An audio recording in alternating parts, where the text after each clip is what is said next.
आई वडिलांची परिस्थिती चांगली होते, पण विचार केला नाही आई वडिलांनी की मुलीच्या घरची परिस्थिती चांगली आहे का नाही.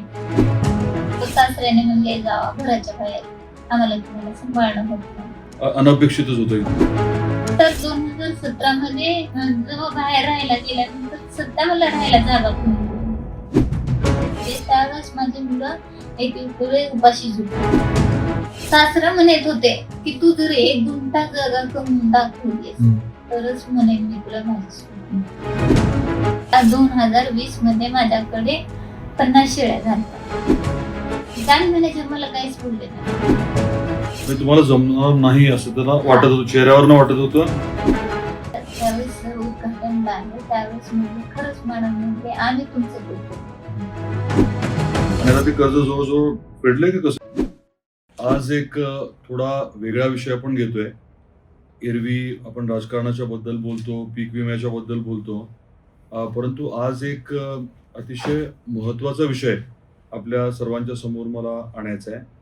आज आपल्या बरोबर सारिकाताई आहेत आणि अतिशय अडचणीमधनं त्यांनी उभारी घेतलेली आहे. आपल्या कुटुंबाला अडचणीतनं त्यांनी बाहेर काढलंय आणि अडचणी असताना सुद्धा सक्षमपणे एखादी महिला कशी शासकीय योजनांची मदत घेऊन आपल्या पूर्ण परिवाराची सोय करू शकते, हे साधारणपणे आपल्याला त्यांच्या माध्यमातून ऐकायला मिळणार आहे. मोठी प्रेरणा आपल्याला सर्वांना मिळणार आहे आणि माझी विनंती आहे की शेवटपर्यंत ही चर्चा आपण ऐकावी. ताई नमस्कार. आपण ताई आपलं नाव पूर्ण आणि गाव आपण सांगाल? नमस्कार, माझं नाव सारिका रामेळेकर, मी राहणार बेंबळी, तालुका जिल्हा धाराशिव.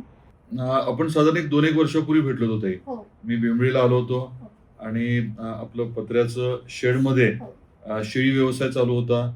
आपण तिथे राहती होता आणि पिठाची गिरणी होती आणि ह्याचं काय मिरचीचं कांडपाचं यंत्र होतं आणि ते शेवायचं एक होतं. हा. आणि तेव्हा मग मुलं मला वाटतं आपली घरी आली होती. सुट्टी, दिवाळी का काय होतं आठवत नाही मला, पण सुट्टीसाठी आले होते. हो. आता हे सगळं मी बघितलं तेव्हा स्थिरावलं होतं, चांगलं परिस्थिती होती, परंतु अतिशय अडचणमध्ये आली होती. आपण आवर्जून त्याविषयी सांगितलं तर बरं होईल. म्हणजे नेमकं काय घडलं होतं, एकदम आपल्याला मोठ्या प्रमाणामध्ये अडचण का आली आणि त्यातनं आपण कसं सावरला, हे आपण सांगितलं तर सगळ्यांना प्रेरणा मिळेल. माझं लग्न झालं 2008 मध्ये. मला 2008 मध्ये झालं, पण माझ्या आई वडिलांची परिस्थिती खूप चांगली होती. पण मी आई वडिलांची परिस्थिती चांगली होते, पण विचार केला नाही आई वडिलांनी की मुलीच्या घरची परिस्थिती चांगली आहे का नाही. दिल्या मला आमचे मालक मेंढर राखत होते, सासऱ्याच्या इथं मेंढर होते राखले, पण अडचण अशी आली की रोजगार करावा लागत होता. त्यावेळेस परत सासऱ्याने म्हणले जावा घराच्या बाहेर, आम्हाला तुम्हाला सांभाळणं होत नाही म्हणल्यानंतर मग आम्ही घराच्या बाहेर पडलो. एकदमच आघात असणार ना. हो. अनपेक्षितच हो, होतं. अनपेक्षित म्हणजे मला 2 लहान मुलं होते. मोठा मुलगा होता 1.5 वर्षाचा आणि दुसरा होता 2 महिन्याचा. त्यानंतर सासऱ्याने म्हणले नाही तुम्ही घराच्या बाहेर गेले पाहिजे. ठीक आहे म्हणलं, आम्ही जातो. पण असं होतं की मला काम येत नव्हतं, शेतातलं काम येत नव्हतं, काही येत नव्हतं. तरी म्हणायचं मला येत नाही काम, तरी ठीक आहे म्हणजे. नंतर खुरपाईला बायासोबत गेल्यानंतर 2 मुलं घेऊन जात होते कामाला, लहानच होती. चिंचच्या झाडाला वगैरे सुका बांधून काम करायचं, पण असं अपेक्षित नव्हतं की मला काम येईल म्हणून. पण मी बायकांचं बघून काम केलं.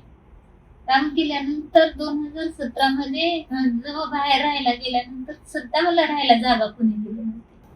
सासरे पित होते, त्याच्यामुळे सासऱ्याने म्हणायचं हिला जागा द्यायची नाही. त्यांची अपेक्षा होती की मी परत येऊन का माहित नाही, पण माझी अपेक्षा नव्हती की मला त्यांनी घराच्या बाहेर काढले, आता मला माझं उभा करायचं काही का असं. नंतर परत मी कामाला जात मग तिथं जवळपास गट होती चालू माझ्या. मग मी त्या गटांच्या बैठकीला 1-2 वेळेस गेलते, तेव्हा मला पण वाटलं की मी 10 महिला गोळा करून गट तयार करू शकते. त्यावेळेस परिस्थिती अशी पण नव्हती की स्वतःचे 25 रुपये भरायला माझ्यापाशी नव्हते. तुम्ही थोडं थांबत होते. हे कुठलं वर्ष? 2017 2017 मध्ये. हो. आणि 25 रुपये सुद्धा भरता येतील अशी अशी दुर्दैवाने अपेक्षा- परिस्थिती नव्हती. हा नव्हती. त्यावेळेस मला वाटते रोजगार 25 रुपये होता. बरं. आणि सरासरी मला 2 मुलं असल्यामुळे जास्त कामाला जायची अडचण होती. का तर शेतकरी काही काम 2 मुलं रडायल्यानंतर कोणी काम करू असं अपेक्षित नव्हतं. तरी पण मी खंबीरी सोडली नाही. माझे मालक काम करत नव्हते. कामाला गेलं तर त्यांना काम होत नव्हतं. मालक काम करत नव्हते. तरी पण माझ्या मालकाची साथ एवढी होती की तुला काय करायचंय? मी एवढी शाळा शिकले नव्हते की मी माझ्या स्वतःच्या पायावर उभा राहीन किंवा कुठं तर जॉब करेन अशी काय अपेक्षा नव्हती. ठीक आहे म्हणलं. मग आई वडिलाचे इथे शेळीपालन होतं. मग ज्यावेळेस मी 2017 मध्ये गट स्थापना केली. माझ्या गटाची तारीख आहे. माझ्या गटाचं नाव आहे तुळजाभवानी स्वयंसहायता महिला आईचंच नाव दिलं. हो. बरं. तर माझ्या गटाची स्थापना आहे 17/10/2017. मग त्यात सचिव अध्यक्ष असतात. मग बीके असतो, एक लिहिकानाचं काम करतो तो पण. मला म्हणले मॅडम म्हणले शकुंतला मॅडम होत्या त्यावेळेस मॅडम म्हणल्या तू पद सांभाळ. ठीक आहे. मी 10 महिला गोळा केल्या. 10 महिलांचे सगळं केलं.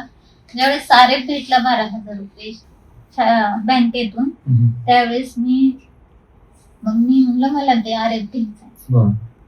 ठीक आहे म्हणले घे, पण परत फेड हे काय करणार आहेस? मी म्हणलं मी बघते ते. मला माझ्या स्वतःच्या पायावर उभं राहायचं तर घ्यायचंय. मी एक शेळी घेतली त्यावेळेस तिनं गाभण होती. परत नंतर तिला 2 पिल्ले झाले. 2 पिल्ले झाल्यानंतर 2 बोकडं झाले. 6 महिन्यात मला ते 12,000 परत. तुम्ही विकले? हो. 6 महिन्यानंतर मी ते विकले. आणि 6 महिन्यानंतर विकल्यानंतर मला असं वाटलं की आपण हा व्यवसाय करायचा. कारण आमच्या मालकाने मेंढर राखलेले होते. ठीक आहे म्हणजे मी करतो म्हणल्यानंतर मग मी म्हणलं ठीक आहे म्हणलं. मग नंतर 2019ला मी परत बँकेचं कर्ज भरला, बँक प्रस्ताव भरला.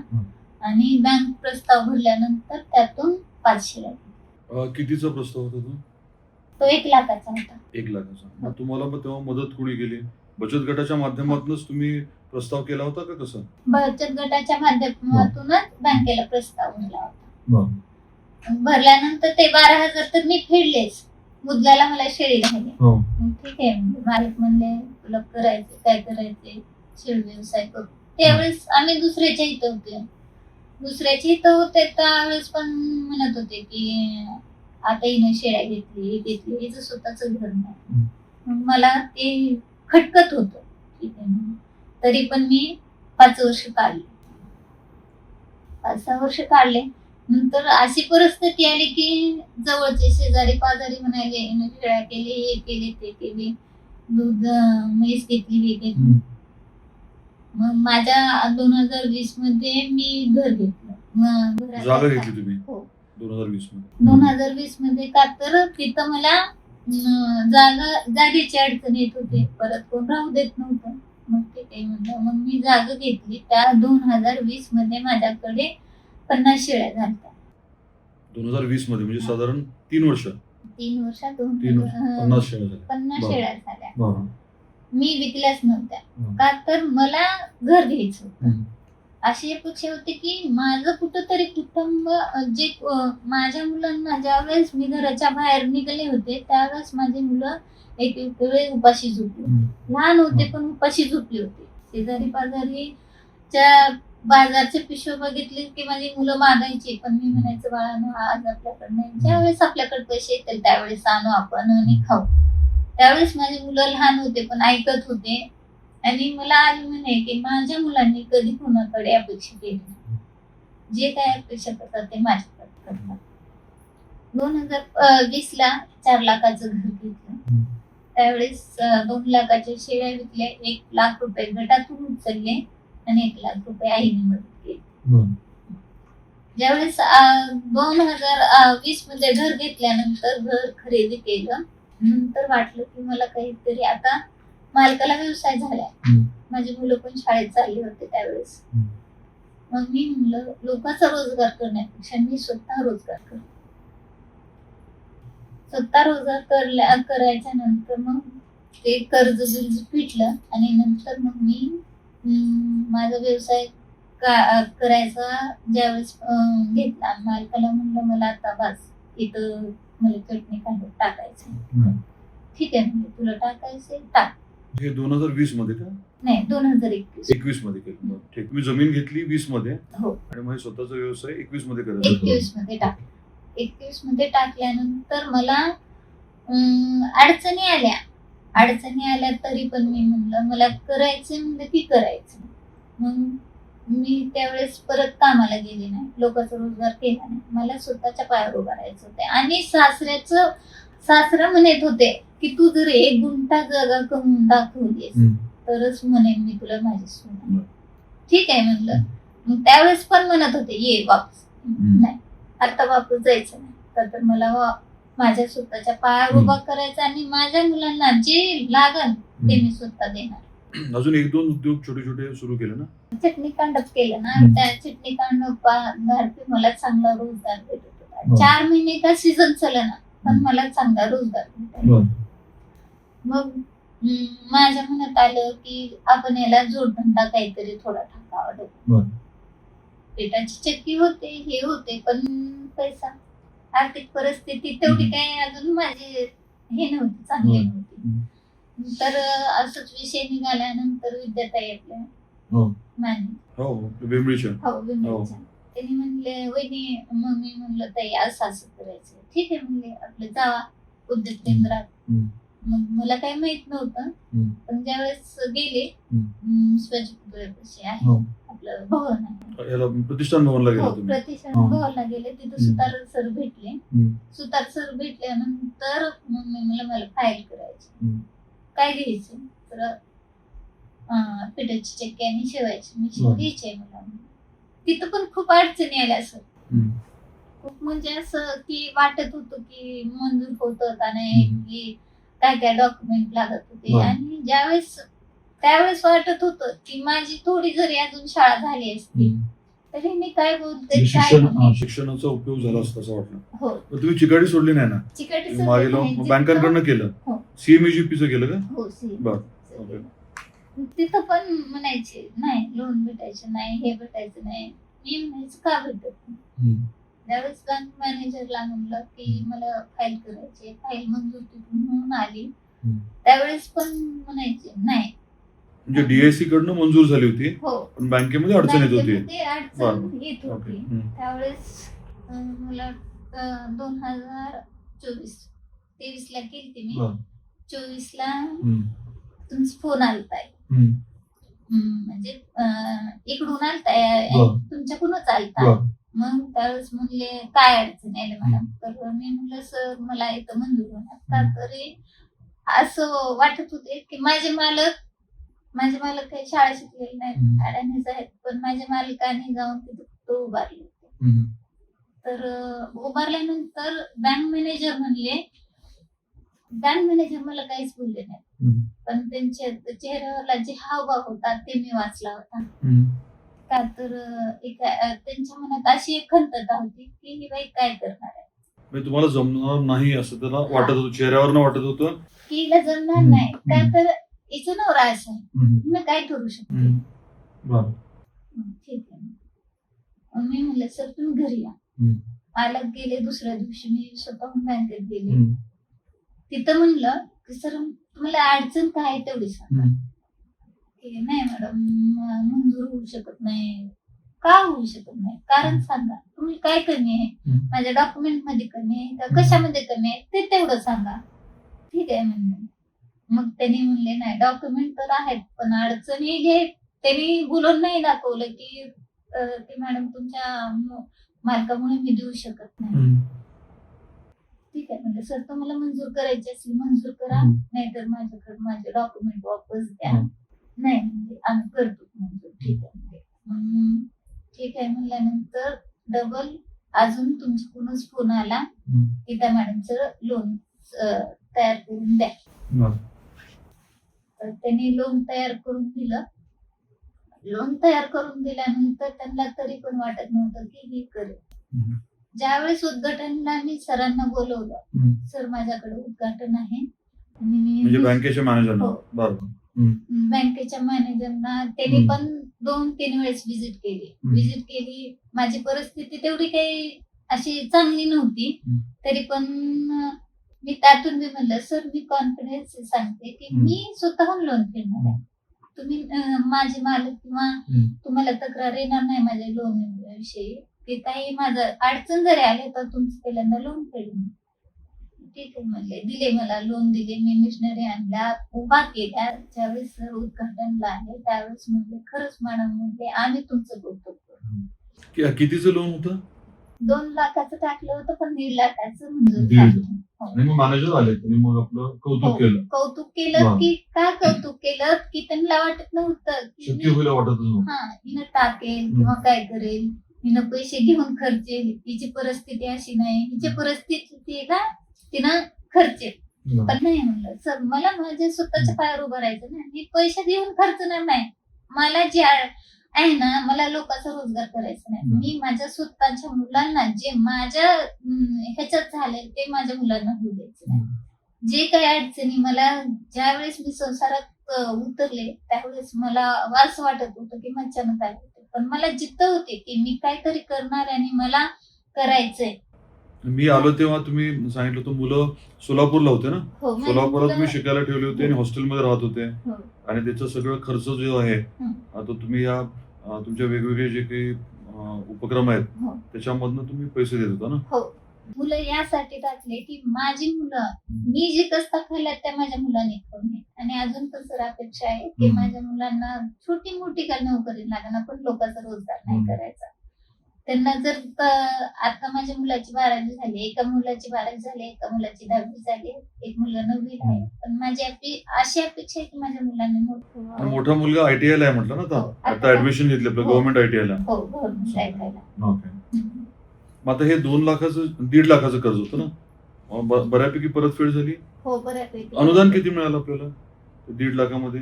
1.5 लाखामध्ये अनुदान 30% होतं का जास्त? 35% होतं. 35%. 35% अनुदान त्यात मिळालं. बरं.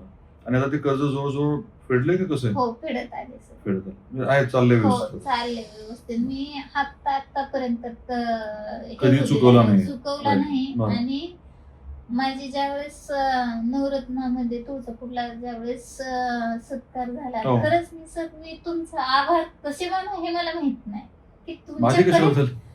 नाही. मी एक सामान्य महिला आहे. हम्म. मी एक शून्यातून विश्व माझं निर्माण केलंय, पण हम्म. माझ्या घरी आमदार खासदार येतात हम्म. म्हणजे असं की वाटतं की मी कुठंतरी काहीतरी माझं अस्तित्व निर्माण केले. प्रश्नच नाही ना. हा, तुम्ही का तर ज्या अडचणीत तुम्ही ना ज्यावेळेस माझं लोन सक्सेस होत नव्हतं ना, त्यावेळेस मला असं वाटत होतं की माझं लोन का सक्सेस होत नाही, हम्म. पण त्यावेळेस तुम्ही पाठिंबा दिला एवढं मला माहित आहे. कारण तुमचे तुमच्या कष्ट महत्वाचे आहेत ना. हो सर माझे कष्ट आहेत, पण एखादा भाऊ हम्म. जर पाठीशी उभा राहतो त्यावेळेस की चल तुम्ही मोहरी आहे म्हणतो ना, त्यावेळेस तसा मला अनुभव आला की ज्या माझी काही त्यांच्याशी नातं नसताना मला 2-3 वेळेस फोन आलाय. बँक मॅनेजरला फोन गेलाय, तिसरा तिथून फोन आलाय, दादांचा फोन आलाय आणि त्यांचं लोन सक्सेस करावं. का ते मला माहित नाही. मी शून्यातून विश्व निर्माण केलं ते मला माहित होतं, पण दादाचा फोन येतो म्हणजे मी पण भाग्यवान आहे ना सर. दादाचा ती फोन जबाबदारीच येतो. आहे माझी. हा. अजून एक वेगळं विचारतो. हा. आता हे बचत गट आणि तिची पूर्ण प्रक्रिया आहे की कोणीतरी आपल्याला येऊन विषय समजून सांगतं. हो.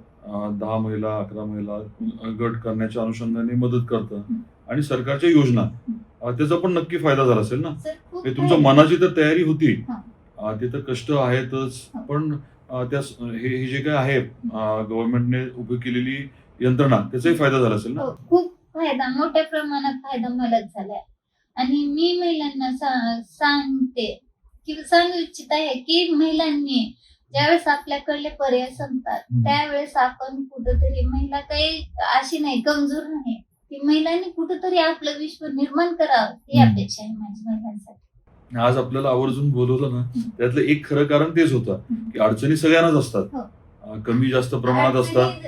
सर मला काय म्हणायचंय, अडचणी जरी आल्या तर नारी जितकी सक्षमीकरण करू शकते तेवढं मला वाटतं पुरुष करू शकत नाही. ठीक आहे, आता असं ते- तिथेच प्रत्येकाचं माझ्या आईंचा फोटो आहे, त्याच्यामुळे मी त्याच्यावर आता बाकी काही बोलणार नाही. पण मूळ मुद्दा काय आहे, तुम्ही जे काही सांगितलं त्याच्यावरनं अनेकांना प्रेरणा मिळावी हो. या अनुषंगाने आहे. आणि मग कदाचित लोक आपल्याला येऊन थोडंसं भेटतील, आपले अनुभवही विचारतील, तर मग त्याचा फायदाच होईल ना लोकांना, इतरांना.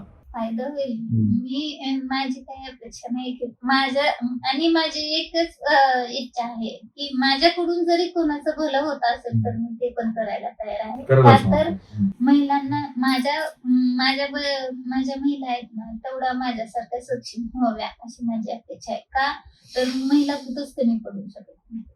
आपल्याला कल्पना आहे का की पशु उद्योजक नावाची एक योजना आता येते. त्या योजनेच्या माध्यमातून मोठ्या प्रमाणामध्ये शेळ्या असतील हा. किंवा मग गाई म्हशी असतील, कुक्कुटपालनाचे विषय आहे. महिलांना सुद्धा या मोठ्या प्रमाणामध्ये या योजनेचा लाभ मिळणार आहे आणि अनुदान मोठ्या प्रमाणात आहे. म्हणजे आता तुम्ही जी योजना CMEGP ची बघितली हो. त्यात 35% अनुदान होतं, हो. परंतु शेळ्या विकत घेताना तुम्हाला कुठली योजना नव्हती. नव्हती. जे काही बाजारभाव आहे हो, तरी त्या तुम्हाला शेळ्या घ्याव्या लागल्या. हो. आता ही सरकारी योजनेमध्ये 50%च्या आसपास साधारण अनुदान मिळणार आहे. तर तुम्ही त्याची माहिती घ्यावी. आम्ही देतो माहिती आणि इतरांपर्यंत तुम्ही ती माहिती पोचवावी अशी आपल्याला विनंती आहे. नक्कीच हा, बरोबर. प्रयत्न करेन की माझा व्यवसाय कसा वाढेल आणि हो. मला त्यातून कसं इन्कम होईल हे माझी अपेक्षा आहे. आणि महिलांसाठी माझं एवढंच म्हणणं आहे की ज्यावेळेस आपण खचतात ना त्यावेळेस कुठंतरी प्रेरणा असते थोडी का होईना. मला जशी माझ्या उमेदच्या गटातून प्रेरणा भेटली ना हो, तशी मी महिलांना सांगेन की उमेद असं काही हे नाही की उमेद ज्या महिलांपर्यंत उमेद पोहोचले ना ते पूर्णपणे नारी सक्षम महिला झालेली आहे. आणि त्यात माझं उदाहरण म्हणलं तर माझं लग्न झाल्यापासून जर सांगितलं तर अख्खा दिवस पुरायचा नाही, पण मी शॉर्टकट मध्ये सांगितलंय. आणि महिलांनी जितकं एकजुटीनं तयार केलं, एकजुटीने एकत्र होऊन जर व्यवसाय केला तर खूप मोठा होतो. आणि माझी तेच अपेक्षा आहे की माझा बचत गट जे आहे तर तो पण असाच मोठा व्हावा. चांगलं. आपल्याला खूप शुभेच्छा आणि आपण वेळ दिला त्याबद्दल मनापासून आभार. आता आपण सारिकाताईंशी बोललो आणि किती मोठी प्रेरणा यातनं मिळू शकते आपल्यालाही लक्षात आलं असेल. आपल्याही असं काही अनुभव असतील, आपल्याला काही सांगायचं असेल तर जरूर आम्हाला आपण कळवा आणि आपल्याला देखील आम्ही बोलून आपल्याबरोबर चर्चा करण्याचा प्रयत्न करू. धन्यवाद.